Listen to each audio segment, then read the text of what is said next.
Mackenzie. Lamar. Those are our best Joe Pantoliano impressions.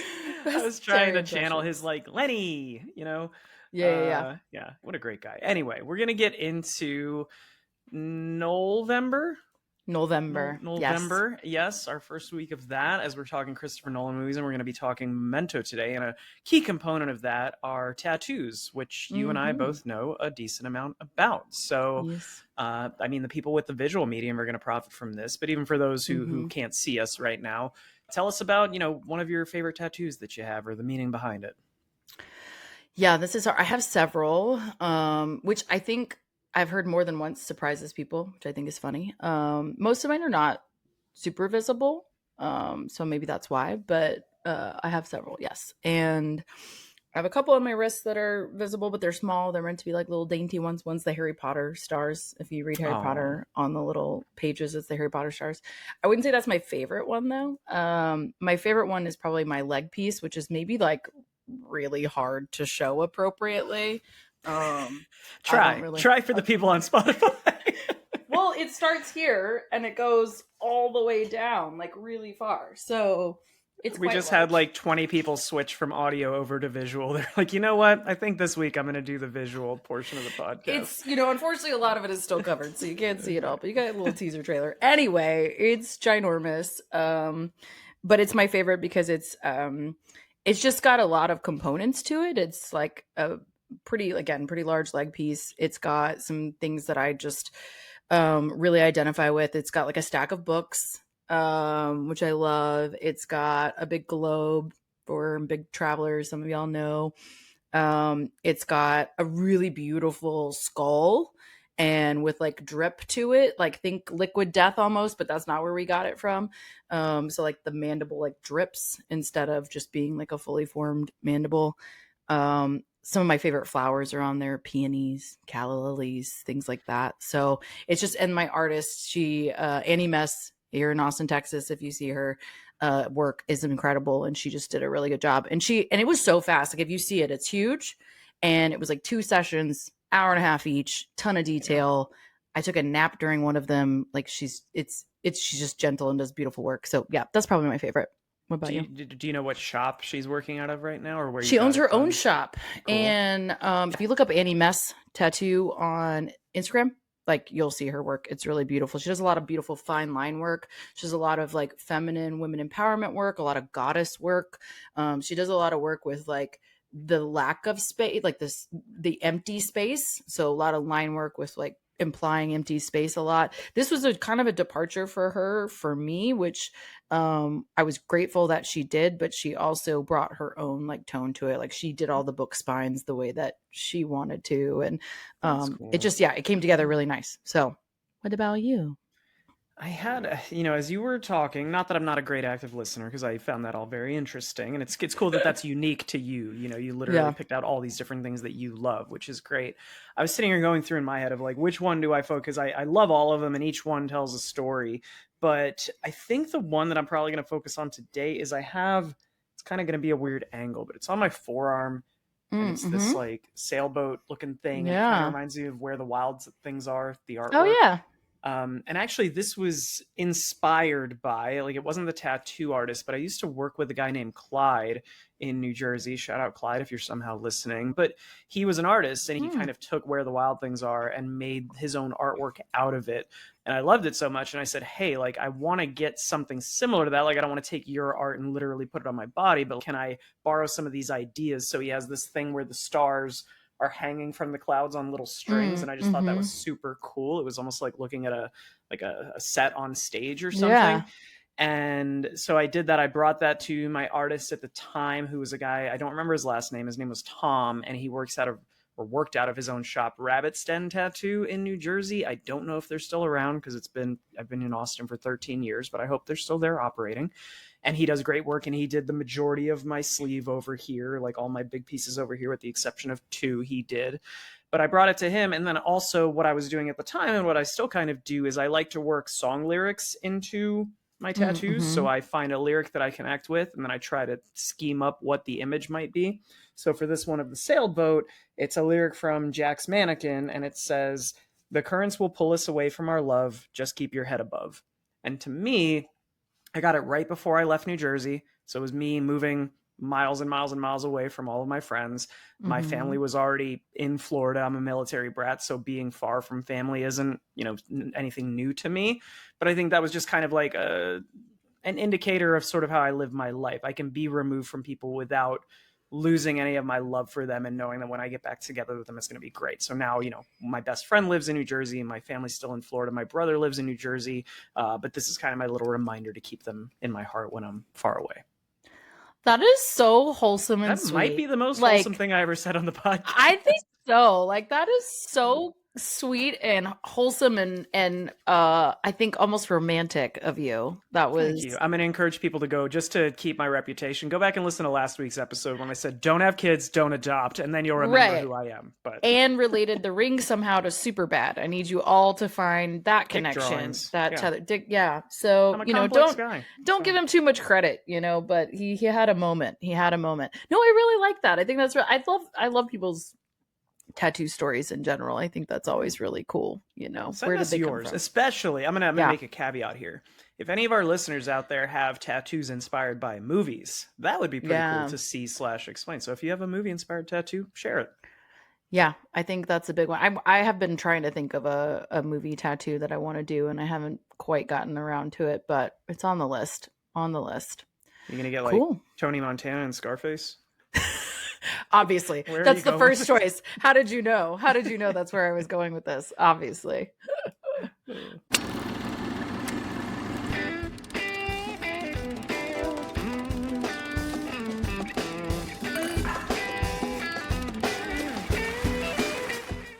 Welcome back to We Drink and We Watch Things. I'm Mackenzie. I'm Sammy Jankis. You're super not. Try again. I'm Lamar. Yep, he's stuck with that one. Sorry. All right. Well, we are, if you couldn't tell, starting a whole new month here on the pod. We are super excited, as is our sort of November tradition. We focus on a director for the month of November, and we've been talking about this guy for a long time, and I kind of surprised that we haven't done this yet, but we're going to talk about all things Christopher Nolan for the month of Nol-vember. And we haven't done any Christopher Nolan movies to this point, right? Oppenheimer.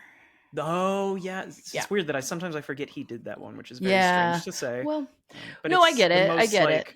Normal of his movies. There's not a concept to it. It's just a straightforward narrative. So. Yeah, I mean, he makes it his own. But yes, I think, fun fact for those of you who want to know the lore of the pod, one of our test recordings was actually our first pod episode, but then we also did a Rushmore game of Christopher Nolan films, and it actually came out really good. It was a really good discussion, and then we at the end realized we did not record it. So I had put that out of my memory. I was like, where are we going with this? You blocked it out. Yeah.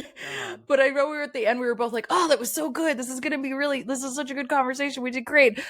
We didn't record it, and it was this terrible moment. But we've learned a lot in 2 years. The first lesson is hit record. Hit record, exactly. Anyways, we are going to kick things off with one that I'm certain came up in that conversation, Memento.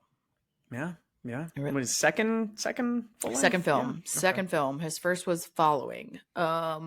Which was also really good, but I think it's fair to say that this is a bit of a breakout for him in terms of his career, and it's definitely the one that was very successful in word of mouth and box office, etc. early on for him. So, well, I was going to give you a chance here because I had read that he actually used Following to finance this. He was basically, as Following was launching at different film festivals, he was saying, hey, if you like this, you can invest in my next movie, Memento. And that's sort of how he ended up financing Memento.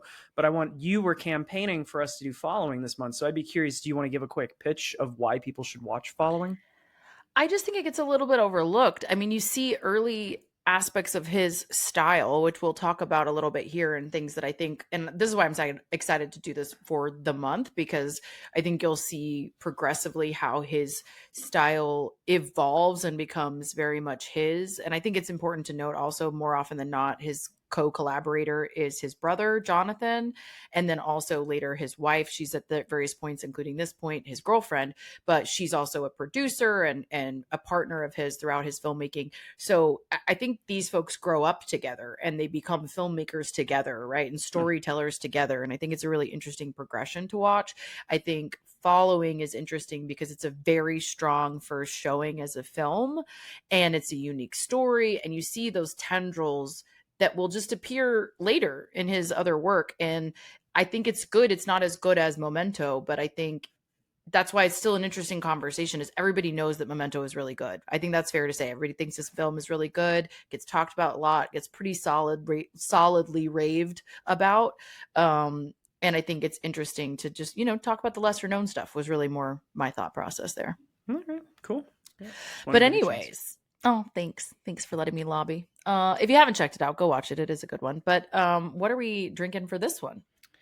So we are drinking this one of the first times that we've had the title of the movie in the cocktail name, but from, as always, at Craft World Designing Our Cocktails. This is called the Memento Mori. It's 2 ounces of bourbon, half an ounce of Pimm's. Always nice when I can actually use the Pimm's that's been on my counter for like a year and a half at this point.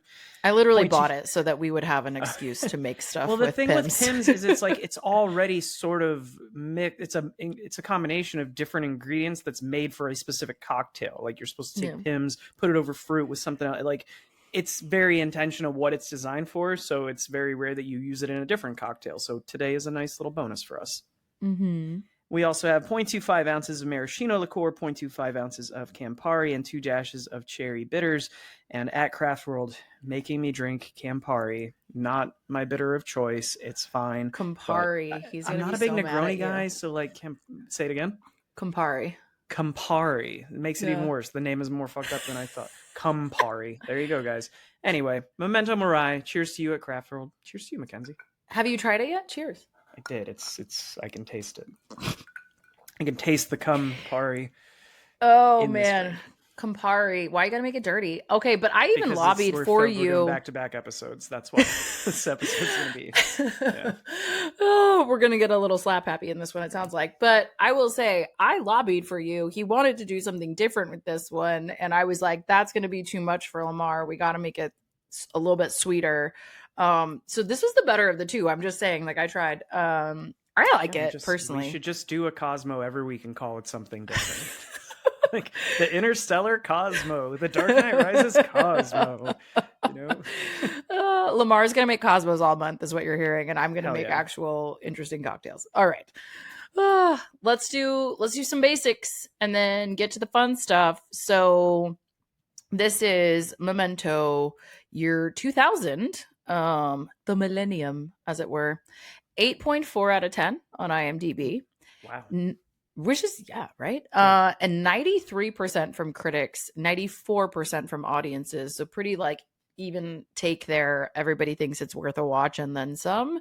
And again, I think that's pretty universal. I mean, people love this movie, and this is one of those great ones that you can just like rewatch and reinterpret and find lots of new nuggets throughout. So I think that's something that will continue to kind of hold up, actually, if I'm being honest. This really might be the movie that I wrote this down. Out of everything that we've done, this might be, not that it's the most rewatchable in that it's the most fun, but I think it's the one you get the most out of on subsequent watches. Yeah, because again, like there's so much to uncover here kind of throughout, and you get the opportunity to notice new things. There's nuance for certain things, and you can even really evolve your own interpretation of certain parts of it. And I think that's kind of part of what makes it compelling at the end of the day. So, and that's also, again, when we're talking about director trademarks, like that's a Nolan trademark, right? Like that ambiguity, that ability to find multiple meanings in the same story. That's kind of his move. So we'll see that more throughout. So really quick, director, again, Christopher Nolan. He obviously, as we mentioned, did Oppenheimer. He also, some of his recent ones that I think people will know, although most people know most of his films, to be perfectly honest, but Dunkirk is one that is like a war story that is a lesser told story, I think, in terms of World War II. And it was a really interesting one. My only complaint about that is the audio of that film, but otherwise it's a very well done story. And then all the Batmans, you know? So I'll try Are to we bring doing a Batman this month? Have we decided we are if that's doing the a case? Batman. We haven't decided which Batman. So we may take that to the people. Pick Because Joker Folie à Deux. I know it's not a Nolan movie, but we're that's what literally the people never want. gonna do that. We're literally never gonna talk about that movie. Thank you so much. Uh, No, I want to know what people think actually, because I think they all bring something very different, to be totally honest, in the trilogy. I think everybody would say, you know, the Heath Ledger turn is so compelling and so well done, but also the way that it ends and like the poetic ending to that story is really compelling. So yeah, I think they're all really I good. almost feel like The Dark Knight Rises would be the one to do because it is so polarizing and it's not the most, to me it wasn't the most satisfying conclusion of the trilogy. I feel like it'd be fun to debate like how good is this movie actually?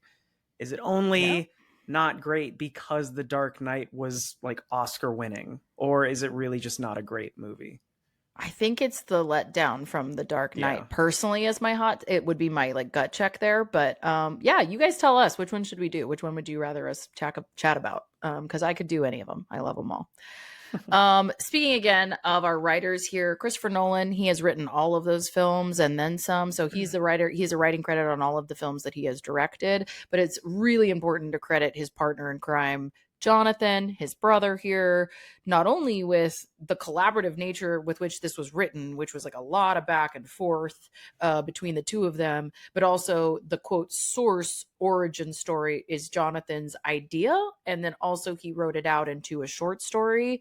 And that's the Memento Mori that it's based on, is that short story. So There's something weird with the credits where like he wasn't credited in the right way because the story technically didn't get published until after the movie was right. already out. But I mean, we know where. But it even came the from. story that he pitched, so it's kind of an interesting sequence of events. They were in a road trip, they were moving Chris cross country, and he pitches the story to Christopher and is like, hey, this is my thought, da da da. It's a really kind of different story than the one we end up with on the screen, but it's a similar, you know, story about this kind of memory loss, this playing with memory. And Christopher actually bugs him repeatedly for the script. He's gone back to Georgetown to finish his degree, yada, yada. They eventually, over several months, like come to this draft of the screenplay while Jonathan is writing the actual short story that'll be the framework. So these are kind of like happening in parallel a little bit.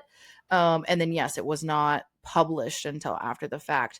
They both edited this back and forth quite a bit. And then the thing that you see on the screen is really kind of Christopher Nolan's edit of Jonathan's story, because a lot of key things change in terms of like for example in the short story, he's actually in a mental hospital and he has to break out of a mental hospital to go seek his revenge some things like that. Yeah, that takes a little bit of the mystery out of this, I would say. And I think it changes his handling of everything really just fundamentally changes a little bit. But I do like the name of the story. It's, you know, this is a Latin phrase and it's an object that's supposed to remind you of, it's a warning or reminder of death. Basically, death comes for us all. We all have to die, etc. So that is actually why I have a skull as my cocktail rock this week. But yeah, I think it's an interesting framework for a story, and it's really creative of Jonathan, who also, again, wrote The Dark Knight Rises and Prestige, and it's weird that he doesn't do all of them, but he is like a co-writer on like 4 or 5 of the big ones. Interstellar, but I noticed there was a gap where he wasn't in every film that Chris does. I think also you got to understand he was doing Westworld solo in the middle there. So I think he had like a lot of overlap where they had some periods where like they probably couldn't work together from a bandwidth perspective, I would guess, because some of that happens at the same time. Like if you think about some of like the Oppenheimer development, if you think about that, I think some of that probably lines up. I didn't look exactly, but he was on Westworld for a long time. And I would imagine that overlaps a bit. But I do think it's funny to call out that he like writes line, they are a little competitive in their own writing, and maybe we'll get to it more in Dark Knight, but he writes like one of the most compelling lines in that series, and it like pisses Christopher Nolan off to this day because he's like, more dead cops. Yeah. Yes, okay, that's it. That's literally it. But he's like, he wrote the best line, and like he's so mad about it. Do you remember which one it was off the top of your head? Yeah, it's the Harvey Dent line about, you know, you either you live long enough to see yourself become the villain line, right? And so you die a hero, or you live long enough to see yourself become the villain, and that's a Jonathan line, and Christopher Nolan was pissed. Good on you, I mean, Jonathan. proud of, but pissed. So, all right. Well, we digress. Sorry, we could go down so many rabbit holes with this guy. But major cast and crew here. Guy Pearce obviously is our lead, playing Leonard/Lenny, depending on who you're talking to. He has done a bazillion things, and I think is also always really good. Has such range, but he's done like L.A. Confidential was, I think, right before this, if I recall, 98, 99, something like that, and then Don't Be Afraid of the Dark. And Woman in Cabin 10, Count of Monte Cristo is something that I love that I was he waiting did. for that one. I knew that would make your list. Yes. I love that movie. He's so good in it. He's such a bad guy, but he's so good in it. You know, he's done a lot of things, and he's got, I think, quite a bit of range. He was also really excited about this role. He wasn't the first pick. Brad Pitt was actually the first pick, but turned it down due to scheduling conflicts. And then they decided like they didn't want to go with a big name, but they wanted somebody who was like a really good actor and would really commit to the role. And he was where they landed. And I think he does a great job. Yeah. And then Carrie-Anne Moss, who we know at this point from The Matrix, like she has just done The Matrix. She gets chosen as Natalie here, the bartender, and you know she makes a recurring theme throughout his day here. She's done a few things besides The Matrix. She did like Frankenstein recently. She did. I haven't seen Frankenstein the remake, is she in? There's like 2 Frankenstein movies coming out this year. Are you talking about one of those or one from like last year or 2 years ago? I think it's a couple years old. I don't think it's the same one. There's but like, I saw a trailer. I was at the movies the other day. I saw like there's like a Guillermo del Toro Frankenstein coming out. There's also another movie coming out called The Bride, which has Christian Bale, and it's like he's the monster, but it's more about his wife. Like there's 2 coming out in 2026. Isn't that so funny how that happens? Yeah. Because it seems to always happen in these phases. And I know we've observed it before on the pod, but like even with the Nolan thing, like we're going to talk about The Prestige later in the month, for example. And right when The Prestige comes out, The Illusionist comes out, right? Like there's some of these things that are just so similar that happen at the same time. So Armageddon really and Deep Impact. Yeah. Yeah. She also did Disturbia, which I don't know if you ever saw it. I actually remember, I haven't seen it in a while, but I remember actually liking that a lot. Yeah. So yeah, but she's obviously again most well known for The Matrix probably. But also we have Joe Pantoliano who plays Teddy. He is from again The Matrix. Actually, Carrie-Anne Moss suggested him.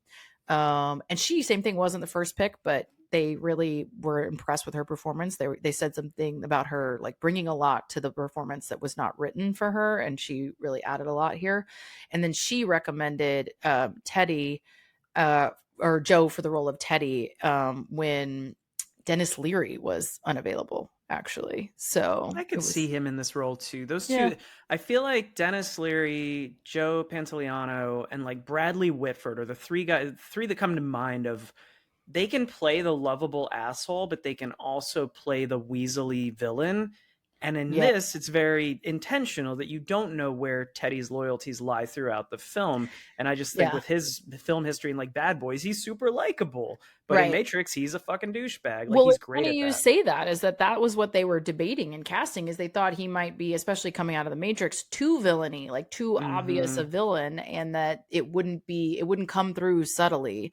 And they said themselves of his performance that they were surprised at like the nuance and the subtlety he gave to the role. And I mean, to be honest, I kind of was too, like, because it is a little ambiguous for a minute there. So and then we also have Mark Boone Jr. who plays Bert. I think he's worth a mention because he's one of these that is in like Christopher Nolan's troupe of players. I think we've talked about that a little bit before, maybe when we did Oppenheimer, of like he's one of these directors who has this strong troupe of players that he leans on. And this is one of them. It's like a subtle, small role, but they thought he was right for it.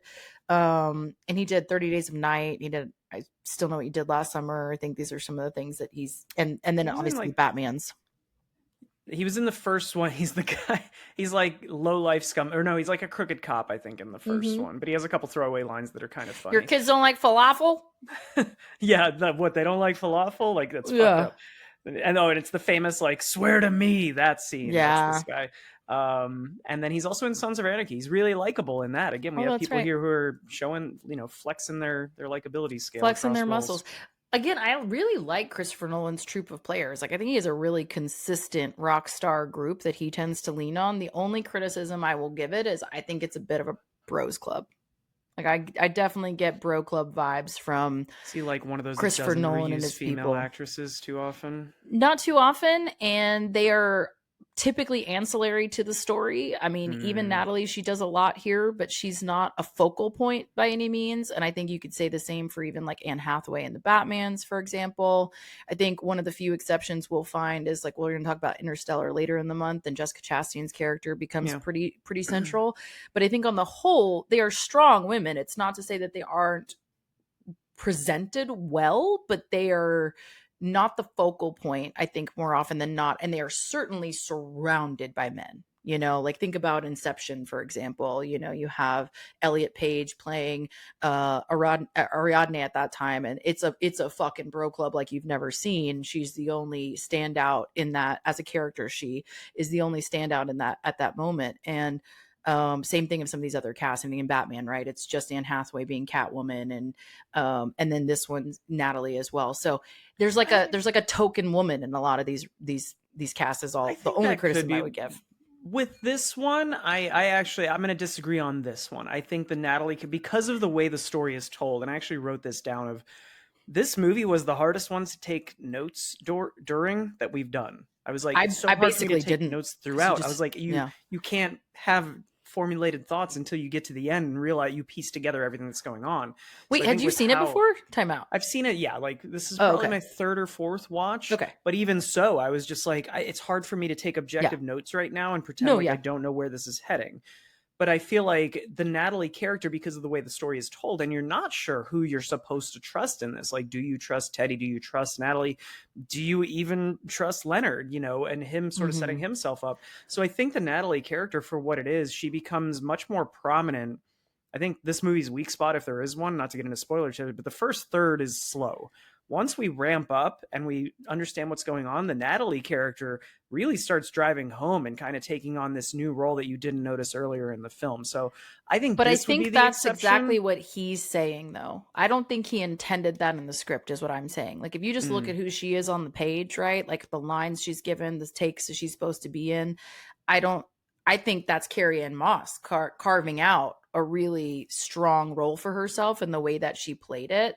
Um, I don't know that it's written with that person being an integral character in mind, other than We somebody who's taking advantage of this character, which again, we won't give spoilers, I but was gonna say, like, when we get into spoiler territory, I think I can give a better case for why that is. But the other exception I would say would be Oppenheimer, because Emily Blunt, even yeah. though she does not have quite as much dialogue as a lot of the male characters, and then granted that is a nonfiction piece, it's steeped in history of what men were doing at the time. But I think they drive home there in the script just how strong and supportive of a character that one is, and we could still say she is kind of ancillary, but I think that They that would be the all relate to exception. the men in the story. Like think about the Bechdel test a little bit. Not just the talking about it, but like the relationality to the men in the story. And like Emily Blunt's character, while strong and gets this incredible monologue, which is fucking powerful, both her and Florence Pugh's character are all about their relationship to Oppenheimer, which I agree with you is rooted like this is the historical story. This is the story of this man's life and this thing that he went through and all of that. So some of it I kind of get there, but I think there is this presentation of women in his work as being relative to the men in That's that very are the fair. He has core to the not made story. a straight up, female story, and maybe that's a product of him feeling like he can't write women very well, in which case, take on a screenplay that you didn't write maybe. Do you in Oppenheimer, does the scene where Emily Blunt is watching Florence Pugh have sex with her husband, does that pass the Bechdel test?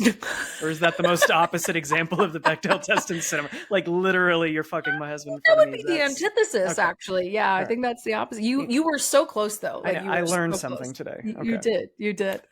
All right, we're gonna do a quick plot summary and then we're gonna get into the good stuff because like we're already trying to get there anyway. So a former insurance investigator who now suffers from anti-retrograde amnesia uses notes and tattoos to hunt down his wife's murderer.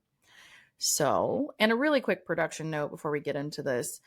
only like a $5 to $9 million budget, debatable because they had to change locations mid filming, so it's hard to nail it down. But it made 40 million, which is big for a relatively art house type of film. This film Yeah. premiered at the Venice Film Festival, but it got a standing ovation. It was very well received, and it opened in the U.S. It got distributors, but it opened in the U.S. in only 11 theaters. 11, lucky number, just saying.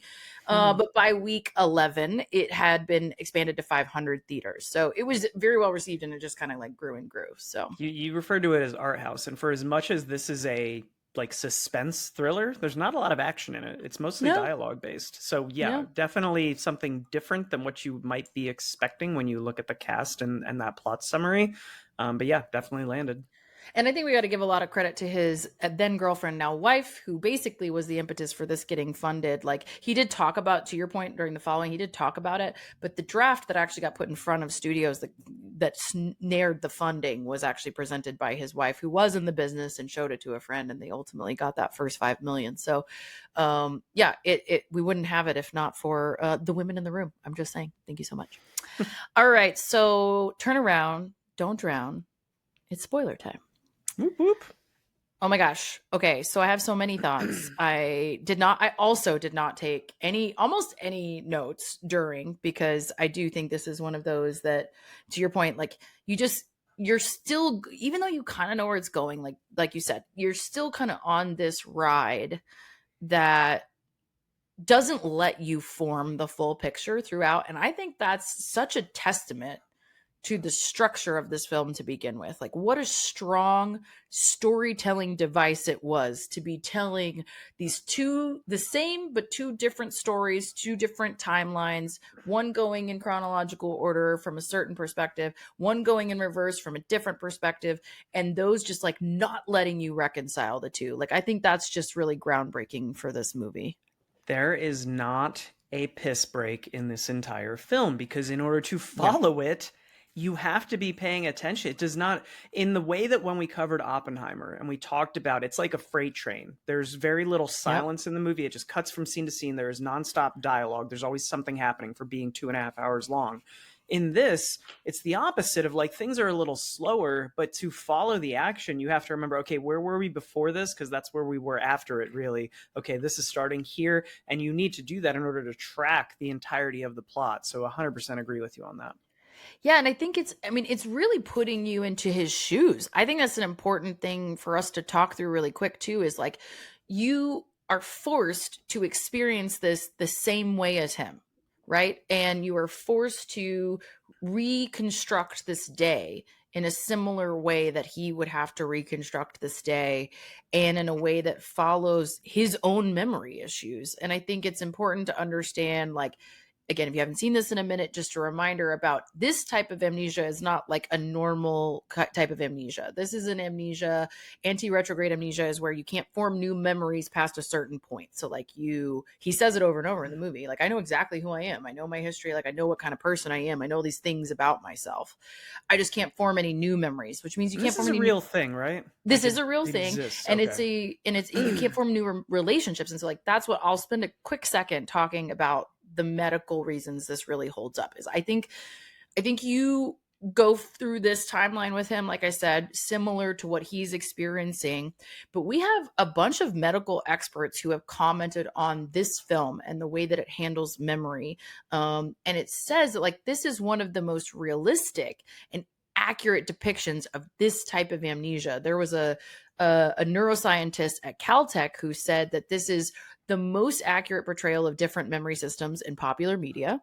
And then you had another physician, Esther M. Sternberg, who's the director of Integrative Neural Immune Program at the National Institute of Mental Health. Man, that's a mouthful. But she identified the film as close to a perfect exploration of neurobiology of memory. Like, the way that this works in your brain and the way that you are trying to piece together your day, your life, your moment to moment is so accurate. And the way that it looks at depictions of memory is medically accurate. So just think about that way if you watch this movie, that this isn't really like manufactured. This is a really accurate depiction of how you would have to create a system. And he says that, like, you got, in order to get through your day and in order to move forward, you have to have a really good system to understand what's going on in your life. And we see him construct that. We kind of do it along with him. That feels almost like a subtle nod by Christopher Nolan of how we track the film, in that the color scenes are jumping backward 5 minutes at a time. Meanwhile, the black and white scenes are actually going forward in time. It's still a little disorienting. I told Janelle when we were watching this, I was just like, shit, we're like an hour into the movie and I keep having to remind myself that the black and white stuff is actually going forward in time. Yeah. And by the end, they do converge and you can kind of piece everything together, but it's still a little disorienting as you watch it. But I wonder if that line you're talking about is like, that's a pretty nod to what we're getting of the black and white is doing this, the color is doing this, I'll help it make it easy on you.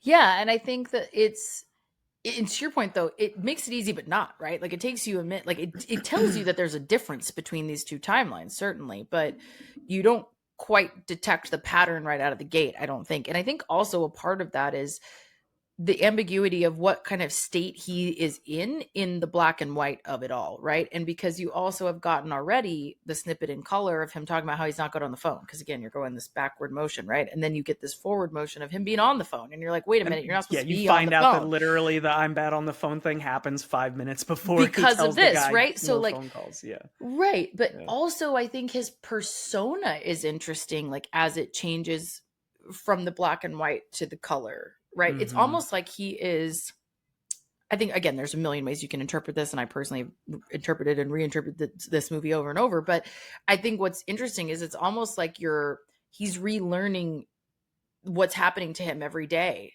almost this way, right? Like he's getting his arms around his day like this is his life every day, you know?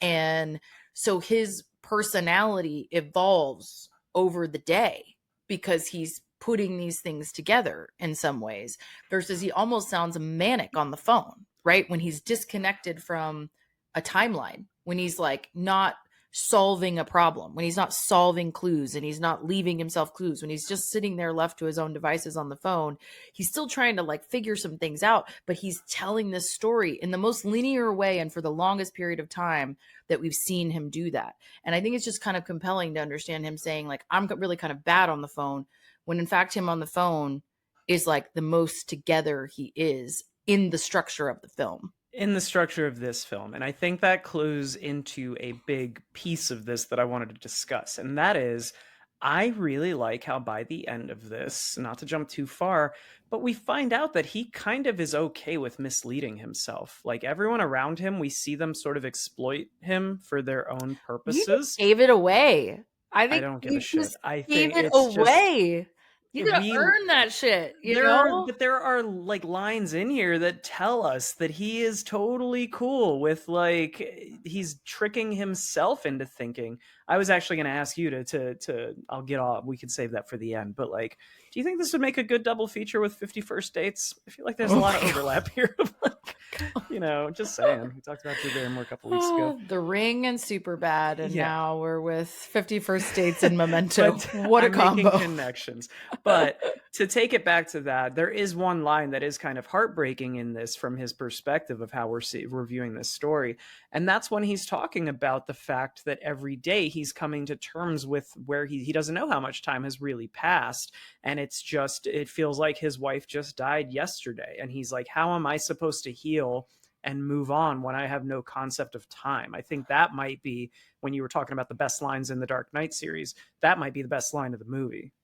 I think there's several like that. It's just such a profound moment, you know, but it's interesting in how profound it is because of his delivery. Almost his delivery is really very matter of fact and almost like he's almost musing to himself. There's not a deep emotional component to the delivery of that line, but it is a deeply emotional hit to the line, you know? And so it's him asking himself. It's not him he's just talking crying out loud or complaining. Yeah, he's just literally questioning like, hey, how do I do this scientifically? Yeah. He's philosophizing, and he's philosophizing several times in this movie, and I do think it yields several other great lines. Like he's talking to Teddy later and he's like, you know, the world doesn't just disappear when you close your eyes, does it? You know, and like memory, because he's telling him like, you're just looking at facts. You can't create memories. You don't know what's real. And he's like, Mm-hmm. that's actually the opposite, right? Like memory can change the shape of a room. It can change the color of a car. Though I am building all of this off of facts and not memories, which is so ironic to your point for him to be saying, because one, he's trying to write memories down, so to speak, so that he can create structure. But secondarily, he, as you have seen throughout, manipulates it slightly or is intentionally changing things. But statistically, he's totally right. As we look at his background as an investigator, like if you look at witness testimony, it's wildly unreliable. So he's right. But the thing you have to look at that, what I love about the layers to this story is like he is acting as a witness to his life right now. He's in it. He's the person that's at the center of the story, but he's the unreliable witness to his own story. And I think it's really interesting that he's in some of these really more poetic lines, like calling himself out and not even fully aware of that. Yeah, it's such a random connection to make, but recently we watched the Yogurt Shop Murders doc, taking the story about here in Austin from the early 90s. And in that, they talk about some of the detectives in that in real life talk about, the illusion of memory and how it's very hard to remember how things happened from, 2010, 1 year ago. Like a random Thursday is very hard to recall. And memory is just, they're like, yeah, we had an eyewitness, but like that doesn't actually do that much when you think about it.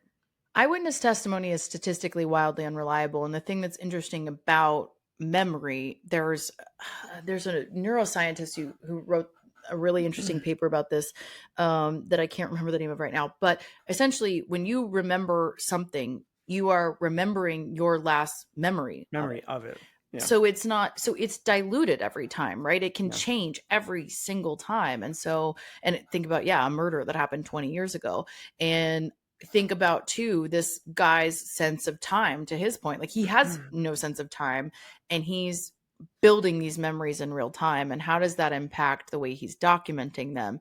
Because even his Polaroid system is really interesting. And it's a really, he calls out that you need a system and you need a solid system, but you see how his own bias plays into that system. I'm like, why would he not? And I'm sorry to keep jumping ahead, but like when this is taking, Teddy at his word, but if they legitimately did find the guy and he took a picture of how happy he was, why did he not write down, I killed the guy, be happy? Well, and I think that's the thing, right? Is that because he calls out, to your point, how can I heal if I can't create memories? How can I move forward if I don't know how long it's been, where I'm coming from, all these things, right?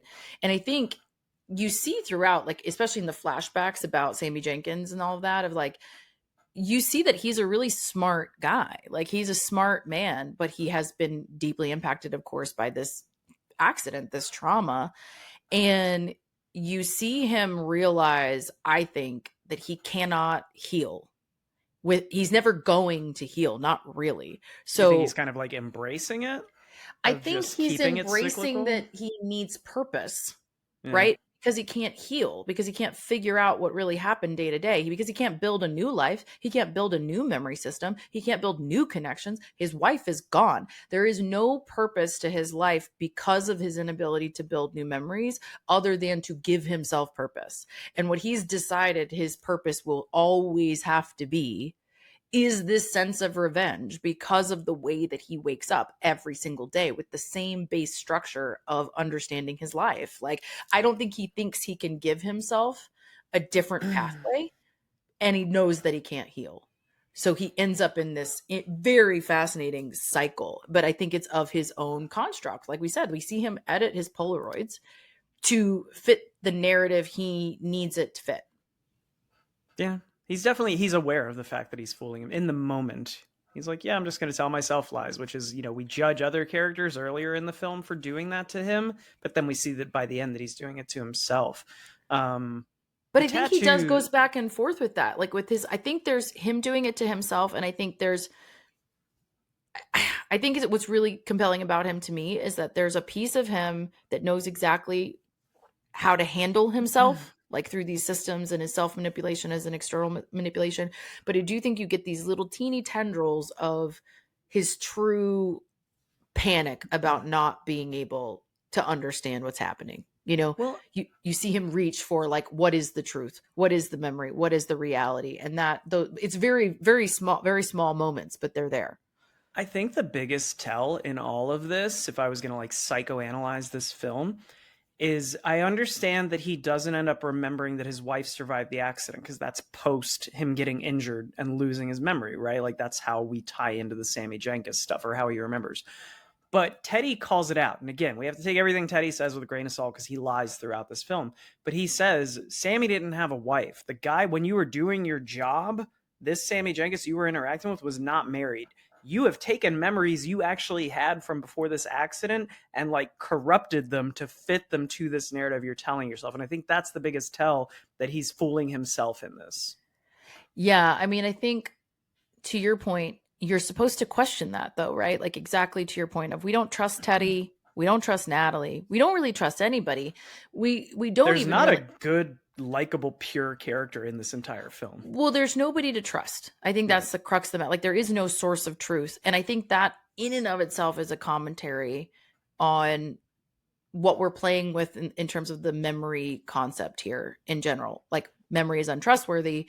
This man has head trauma and memory issues, but also this is unreliable to begin with. It would have been unreliable to begin with. So what happens to a narrative and a narrative structure when everything is unreliable? And I think it gives you this destabilized sense throughout the film that really complements the action, right? Like it's really complements the forward action and the reverse action in a way that makes you kind of on the edge of your seat and you want to trust him, right? Like you want to believe him. And when at the end of the day, everyone is manipulating him, but so is he. And like, I think that's what makes it so compelling. And if you wanted to pick one person here who's the most honest, is fucking Bert, actually.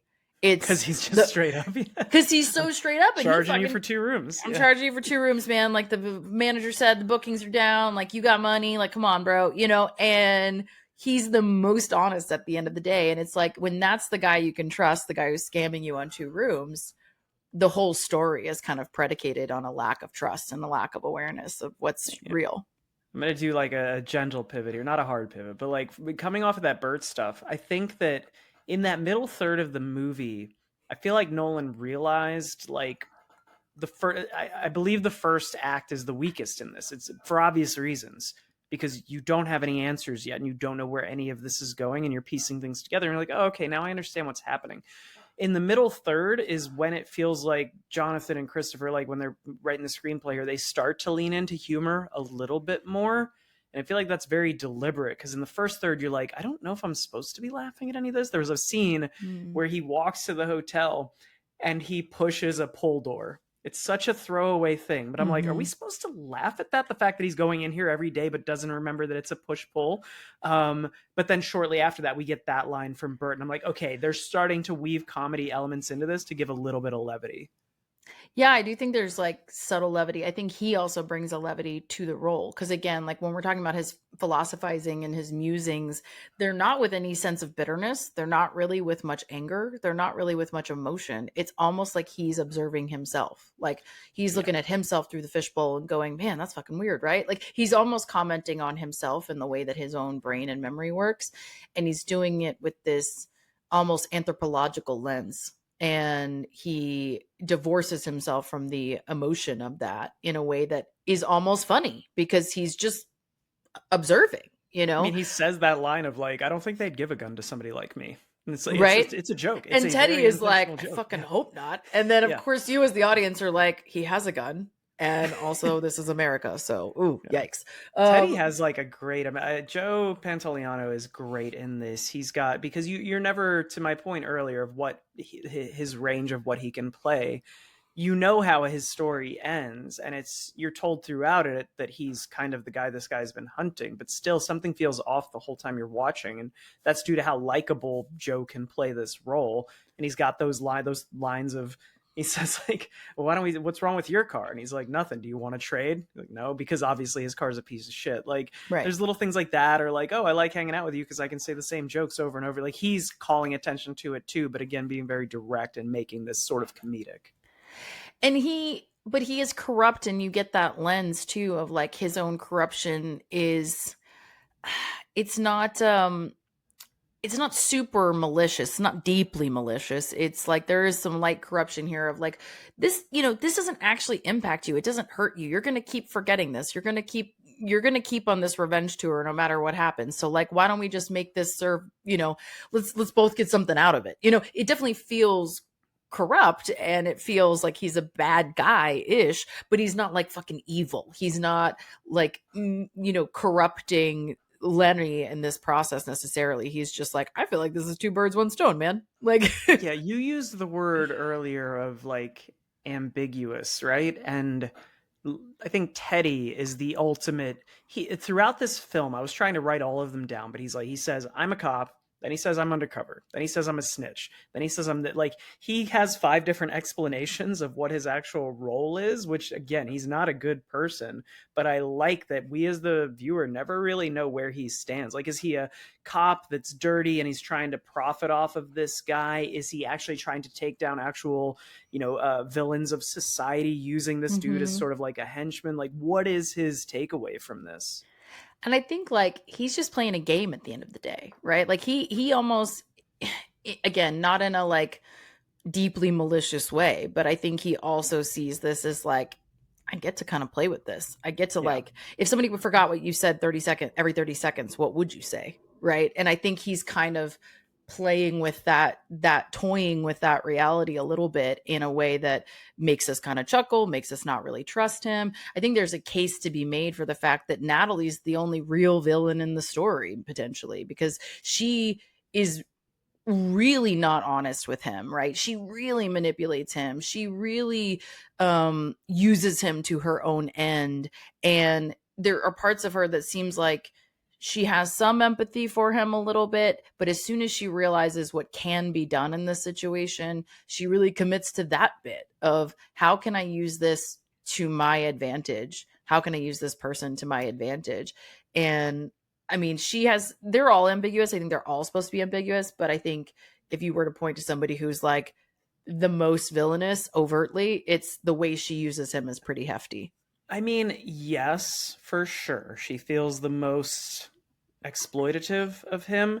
Yeah. But that being said, we don't get a full scope of the universe that this is taking place in. We know there's drugs and her boyfriend was in drugs and like but they never tell us flat out like where these players all stand within the greater situation. All we know is her boyfriend, husband, whatever, was a drug dealer and was murdered by this guy with the help of Teddy. So in her eyes, she is avenging her. But like this dude shows up in his car in his suit. I would see that as like, wow, that's really fucked up. You're coming into my bar to show me you killed my boyfriend. Right. And it feels like a physical threat. And then when she realizes his condition, she plans out her revenge. So I think if you see it from her perspective, it feels more like a vengeance story on her behalf.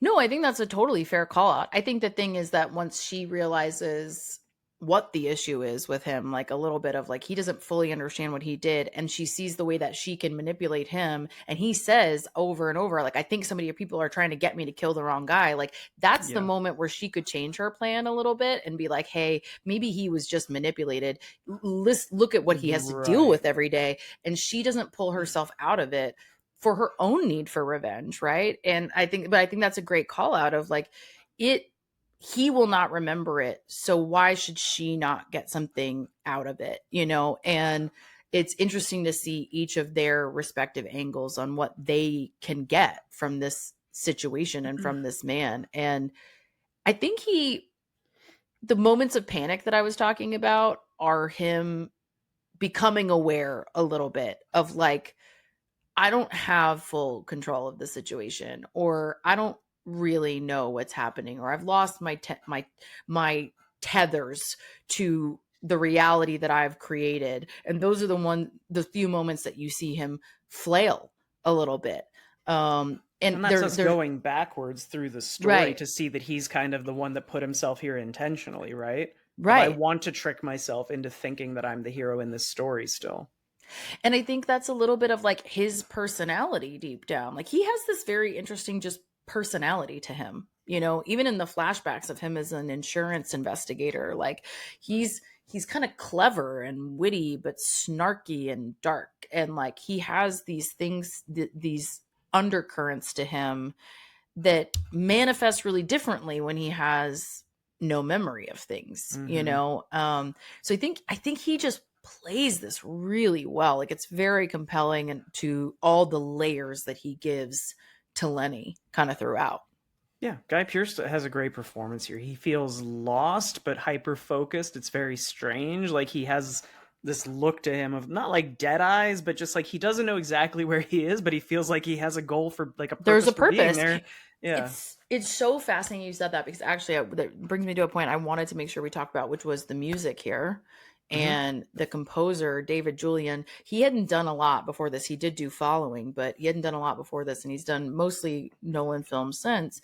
But if you listen to it closely, which I mean, I think music matters in all films, certainly in Christopher Nolan films especially, but in this one I think it's really fascinating if you pay attention to it, because it's a synthesized score. It's a synth score, and which I think in and of itself is its own commentary. But secondarily, like he has different sounds and different tones, which I think adds to the heightened nature of the various scenes. Is these different sounds for the color scenes that are going backward versus the different sound and tone to the black and white scene, and the black and white scene having this almost more frenetic energy that I think complements Guy Pearce's performance in those scenes. And so like the music really overlaps that, but he also even said, like you highlighted loss, right? So feeling lost. And so he says like the emotion that I was going for in the music was this yearning and this loss. And like to your point of like, what am I searching for? Like, what is, I know I have something, I have this almost yearning feeling,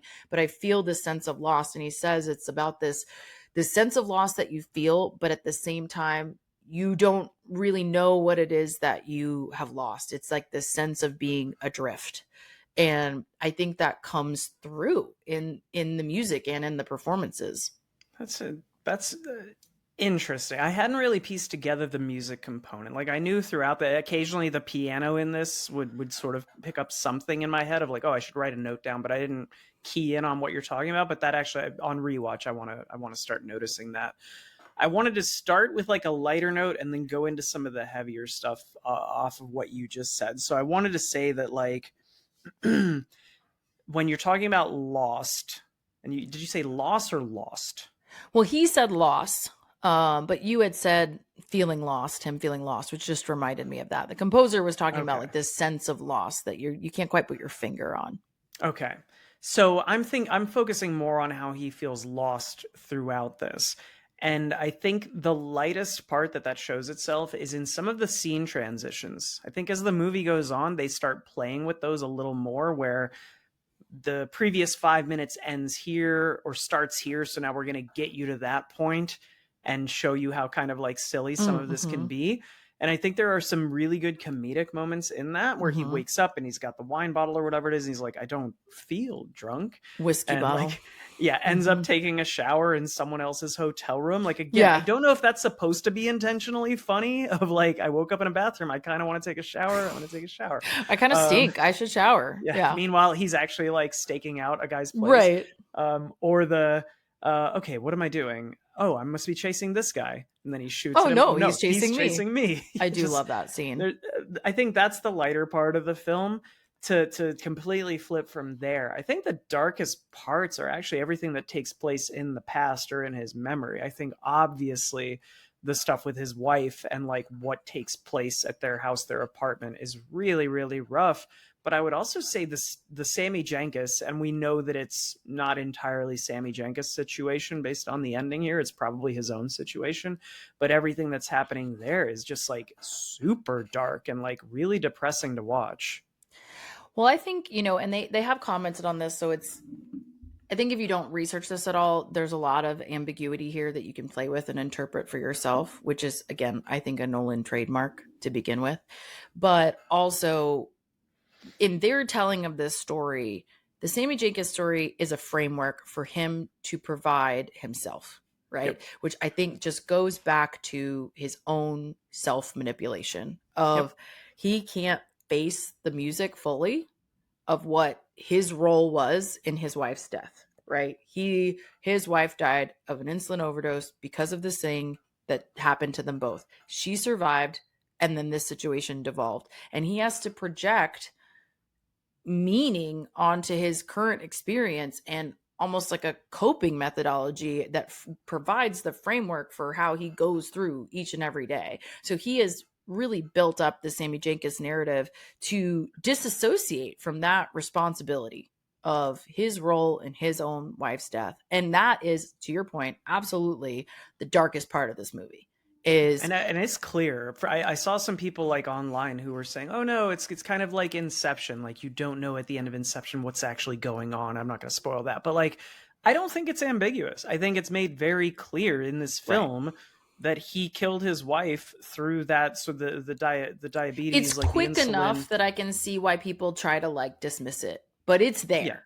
Well, It's there. one thing that I saw pointed out that I thought made it fairly clear was that anytime he's giving himself a tattoo, he's flicking the ink as though it's a syringe. And we see that in Yep. the Sammy Jenkins. I don't know why else he would do that unless it was instinctive. You don't flick a It's that ink needle muscle when you're getting memory. a Like tattoo. he says Yes. that conditioning thing over and over, even in the framework of the Sammy Jenkins story. He's like that physical conditioning, that muscle memory that even that is Mm-hmm. not it's not the kind of memory that we're talking about. It's a kind of memory that you take for granted. And he flicks that syringe every time. And so, like, yeah, I love that too. Or there's just these little hints of what he has done here to just survive, right? Like to mentally survive the life that he is now in and the life that he is now living.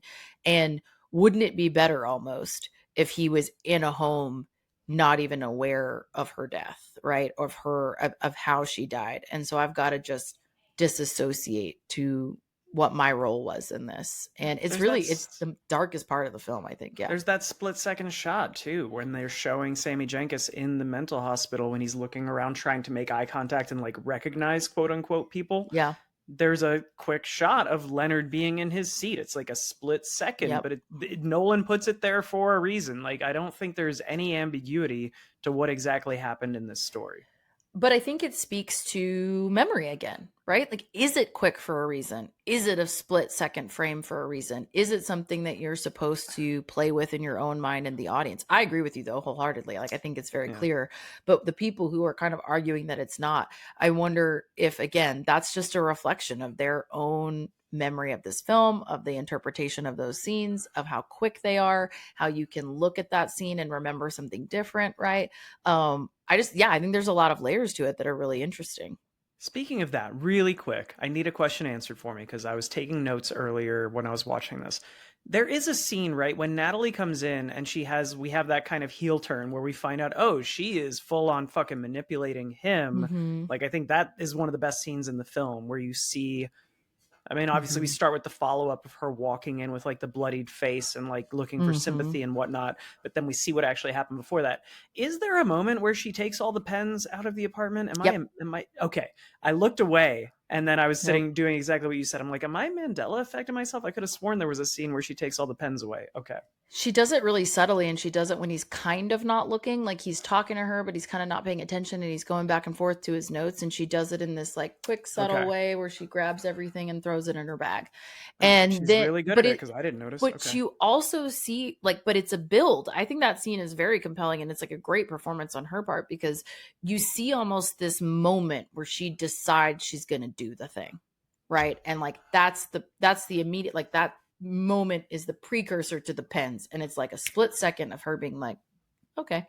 And then she starts grabbing the pen and she leans in and she hypes him up and she incentivizes it, or I guess rage baits him really. Yeah. And those are the things that are hard to watch in this movie. I do want to like call out a couple things that are hard in terms of holding up. He hits her, he beats her in this scene, and we get to blame this on some other guy the whole time. The whole film to this point, where like somebody else did this to her, right? And she helps us think that way for all the reasons that we know until again we get this scene that breaks it down for us. And I think it changes your relationship to him the moment that it happens, right? Of like how you see him. Up to this point, he's been a relatively innocent character in terms of his self manipulation is only really been about his own coping and all these things. And she is doing something really terrible in the way that she's speaking to him. Don't get me wrong. Um, but it escalates. It escalates to a really dark place really quickly. And I do think she's rage baiting him and she's making it happen. But he is in that moment. He's not misremembering what's happening. He's making a decision to hit this woman I'm in not real time. in no way am I justifying him striking her in this scenario, but if I was going to put it in a different light, I would say, to his own quote earlier in the movie, it's like his wife was murdered yesterday. In his head, that's what he imagines, right? Yeah, My wife was murdered in front of my eyes yesterday, and now this other woman is calling her the C word and like talking down to her and like insulting her death. Like, totally. I'm not saying it's okay. I'm saying I understand where that rage is coming from and that reaction is coming from for the character. Totally. And I just think it's a hard moment, right? It's a Yeah. hard moment to Yeah. reconcile because yes, that's true. I also think he is very aware of circumstances, right? Like even outside his own self manipulation, the Sammy Jankis story, whatever, he knows that she died untold time ago and that he's on this revenge pathway, blah, blah, blah.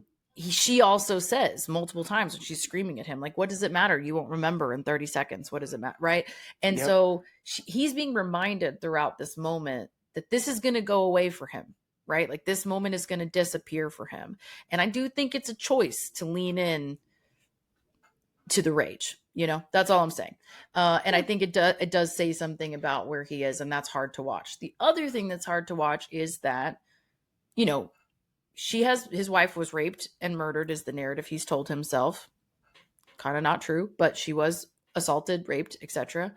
And horrible, horrible, horrible circumstances and a horrible experience for him as well, obviously, to find, wake up to find this having happened in his home and not be able to save her in the way that he would like. But somebody says, and I can't remember, I think it's Teddy, says he fucked and murdered your wife. It's not fucked. Right. Like, I have a real problem when any narrative rewrites rape into sex. We're conflating two different things, and I think that's important call out, like trigger warning where we need to put it. Maybe we put that before, I'm sorry, but like that is an insult to people who have been through this. It's not fucked. He didn't fuck her. That's a different thing. That does not hold up. It should not be said that way. So that took me out of it for a quick second where I was like, ooh, not a good handling of the thing that happened to this woman in this moment. Yeah, I think we've noticed that in a lot of films when we talk about like, hey, this hasn't aged well, or this is the inappropriate way to say this and whatnot. Sometimes it is a product of just like, well, that character's a fucking idiot and they don't understand the scope of what they're saying. I think that is the case with Teddy here, and that does not justify it in any way. But like, No. we don't want somebody to hear that and be like, oh, well, it was just like they had sex. No, that's not what happened. So I totally get what Well, you're and saying. this is a 25-year-old movie. Like, we'll be honest, right? That we didn't handle all these things perfectly. But I just wanted to acknowledge it. And I think also too, though, it does contribute to the manipulation he's telling himself, right? Like he needs more to be enraged about, right? This person murdered her, which isn't what happened, right? And so he's kind of exaggerated this story. And so then it also becomes how much of this is him exaggerating this story for himself as well to, again, give him purpose. Well, to that point, the biggest sign we get prior to the big reveal of Leonard's self-manipulation, and also one of the most heartbreaking scenes in the movie, is when he pays the sex worker and says, like, here's what I need you to do. I'm going to give you these mementos, no pun there, but like, I'm going to give you these things, scatter them around the room. I want you to fall asleep next to me. We're not even going to have sex. Just at some point, wake up when I'm asleep, close the bathroom door so that I come in, like, just to trigger this thing, because he knows that's going to trigger him to go out and want to burn these mementos over a fire to try and forget his wife, I guess. It seemed a little like self-defeating in that methodology, but that part is just really heartbreaking, and it's wedged right in like when you're getting into the really heavy stuff of the film and you feel like you're on the like falling action, and then you have this part that just really hits home. I agree. It's a really hard scene to watch, and you see him like disassociate mid-scene again too, like when the burning stuff, when you can tell he doesn't remember what he's doing anymore, and that's a really hard pivot to see happen. But it kind of reminds me of like when you have a bruise and you poke it to see if it hurts, you know, and sometimes you're like, ooh, that hurts. And like, you can look at it and you can see I'm bruised. That's going to hurt, Mm. you know, and but you press it anyway, you know, you're like, ooh. And that feels like a bigger example of that, of like, he's almost pressing it to feel something. It feels like one of his limited connections to feeling things in a normal way at this point, of like, this thing hurts and I'm going to poke it to remember how it hurts, you know, a little bit. Yeah, it's really rough. The Sammy stuff, as much as that is difficult to get through, especially that we don't really see the whole insulin scene. We see little clips of it from Leonard's eyes, but even the Sammy stuff is really tough to watch, that sequence. That like almost that's another thing that is totally understandable for the character and how it goes, but that's another thing that is really hard to watch, is that patient abuse, like Yeah. what she is doing to him, even though again we learn this is not really happening this way. It's very hard to watch it in real time, of the way she's abusing her husband in this like just exasperation of his condition and not being able to come to And terms with she's it. basic in Leonard's head, the way he's imagining the story, right? It's that a professional, you know, lawyer, whatever he is saying your husband should be able to do this. So she's kind of Right. testing him to be like, Totally. no, don't kill me. If you love me, don't kill me. Like, learn to make new memories. And he just cannot do it. But it's, and she does it in other ways too, though. Like she's done it, she's just testing him, and it gets bigger and bigger and bigger, and she gets angrier and angrier, and she hits him at one point. You know, she shakes him and hits him, and like she's abusing him. You know, Yeah. and then you see him. She's also weirdly abusing him when he's killing her. You know, and he doesn't Oh even yeah. know. You know, and so yeah, it's a very very hard scene to watch, even though you know how this will kind of end. And we have it's, to we have to pivot back to levity, because right now I'm having a tough time with this yeah. episode. So I will say shout out to Stephen Tobolowsky here, who most of playing Sammy in this, who most of you Hmm. will remember from Groundhog Day. Ned Ryerson. The dude's a great character actor, and he's been in like a million things. I think he's in Hacks now, which Janelle watches, but like, great character actor. He's good in this. You also get Thomas Lennon, who we covered in Wet Hot American Summer as the Doctor. Minor Yeah. role and super serious role, but went on to Hmm. much cooler things with Reno 911. I just wanted to point out, like, on the light side, apparently all these Sammy Jankis scenes were all improvised. They just had sort of a bare bones blueprint of what they wanted to happen Yeah. here, but they just told the actors, hey, make it feel real. And I think that's a pretty cool way to approach these flashbacks, even since basically they're fictional anyway. Fuck it, you know. Yeah. Fuck it. I think that, yeah, I think they did a really good job. And I know like they also, he sort of, in the black and white scenes of just Lenny in the hotel room, that's a very documentarian style. And that was all like improv as well. They just told him to kind of tell the bare bones of the story, but just like let him go. And I think it gives a very different performance. And the Lenny thing, to your point, does have some kind of subtle humor to it. You know, the silly little like physical jokes of like him you know, electrifying his hand every time and like flipping him off the same way every Yeah. time. And so there is kind of some light humor. And I think they pace that really well.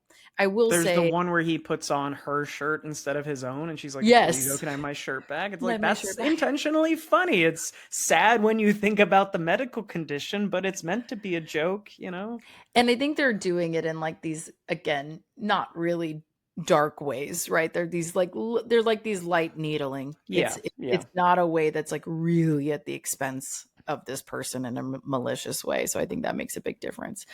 But the last note I wanted to make that's more about the production and the way that it was shot is like, I want to take a second to acknowledge, we talked about the timeline, but the very first opening shot to this movie is like one of the coolest openings to this movie in general. If you just think Oh, this that like Polaroid? the Yeah. Polaroid and the reverse shot and the like, just the way that that is structured is really incredible, and it's a really unique creative opening, and it's also really technically fucking complicated.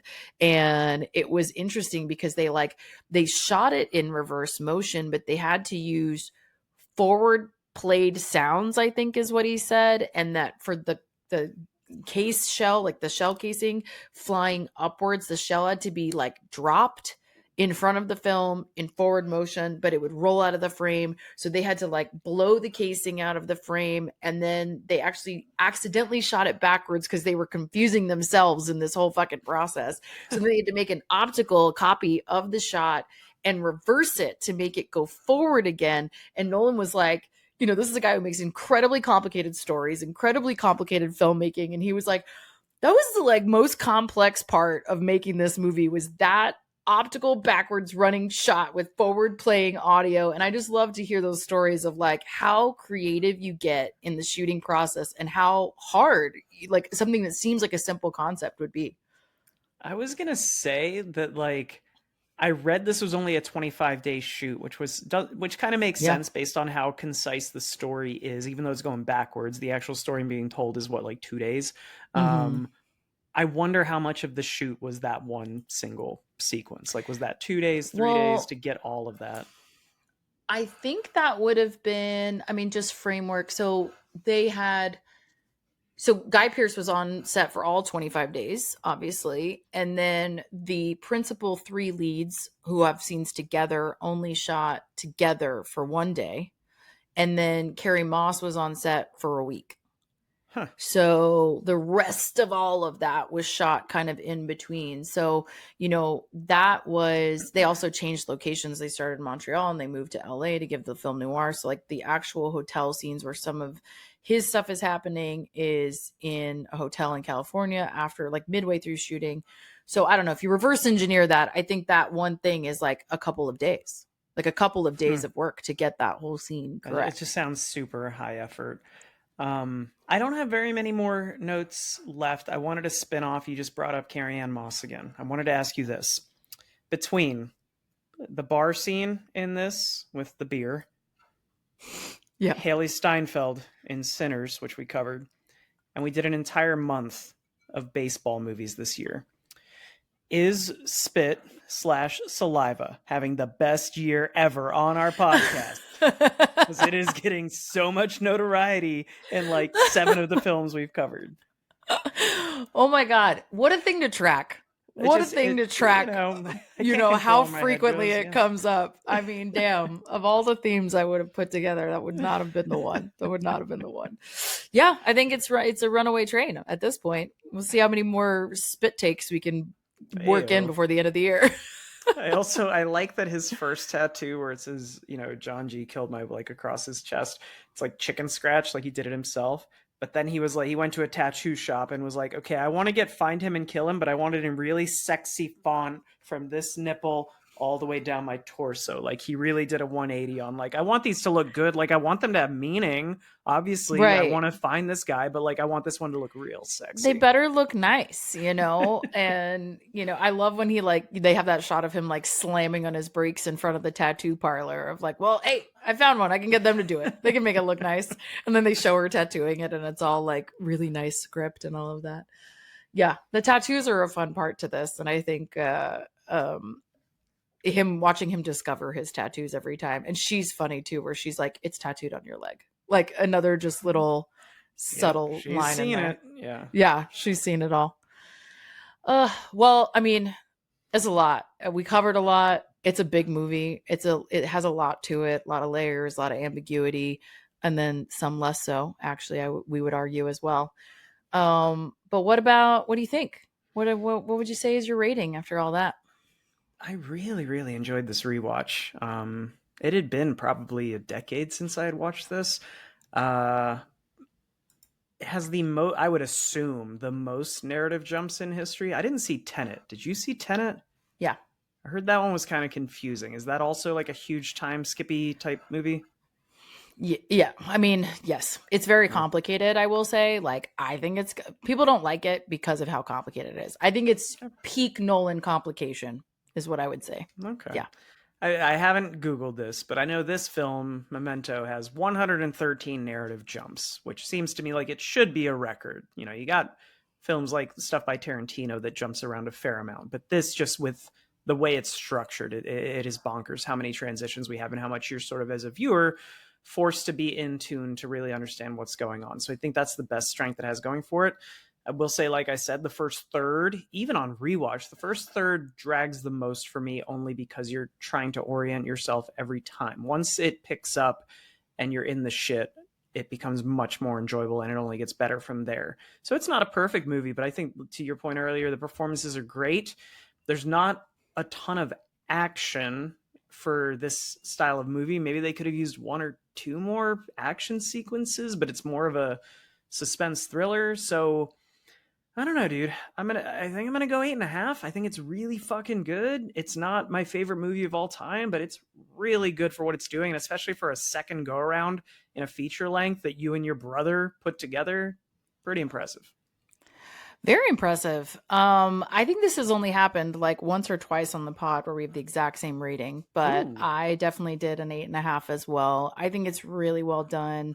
I love all the subtle nuance and layers. I think it holds up really well on rewatch, like you're saying, and like we said at the top, of the way it's structured forces you, whether you've seen it or not, to go through this timeline again and reconstruct it again, which I think is a really incredible narrative structure that is I think unique to Nolan's work. Like the way that he plays with time gets really creative, and this is the first major example of him doing that in like a really profound way, and I think that's why it breaks out the way that it does. So it's one of the it's a movie that requires the most actual thought from, like, the most effort as a viewer. I'm thinking of, you know, Black Mirror's Bandersnatch, where you had to actually make decisions on your Netflix screen. Like, I don't know what other movies go into this category of, like, I have to put effort in to really understand what's going on here. I think there are definitely some, but he's the one who plays with time and memory the most. And I think those are really fascinating things to play with. And he does a really good job. And Tenet is one of those that's really hard. We're not going to cover Tenet this month, but it is one that does make you do a lot of work. So if you end up watching it, you do end up doing a lot of work there. All right, friends. Well, thanks for joining us. This was fun. I'm excited for this month. I think it's just going to get a good one. More and more interesting. Come back next week for one of two Nol-vember entries. The reason I say that is I think we're going to pull one of these out. If you guys pick Batman Begins of the series, it'll be Batman Begins because we go in order. If you guys don't pick Batman Begins, it'll be The Prestige. So come back for one of those. I like both. I really enjoy both. You get Christian Bale either way. Like, it's true. It's true. You get Michael Caine either way. Yeah. To be fair, Michael Caine's in like every Nolan film, so I mean, this troop of players, man, he's got a solid troop, like we said. But in the meantime, follow us on our socials. We drink and we watch things on Instagram and TikTok. You can get the video of this podcast on YouTube or Spotify video, and you can always email us, we drink and we watch things pod@gmail.com, to give us your thoughts, opinions, ideas for future movies, all that good stuff. If you have a vote on the Batman Begins versus Dark Knight versus Dark Knight Rises, please let us know. We would love to hear it. All right, homies. Thanks for joining. But for now, go have a drink and watch a thing. Cheers. Cheers. Say cheers in reverse. Cheers. What? I don't even. How would that sound? That sounded crazy.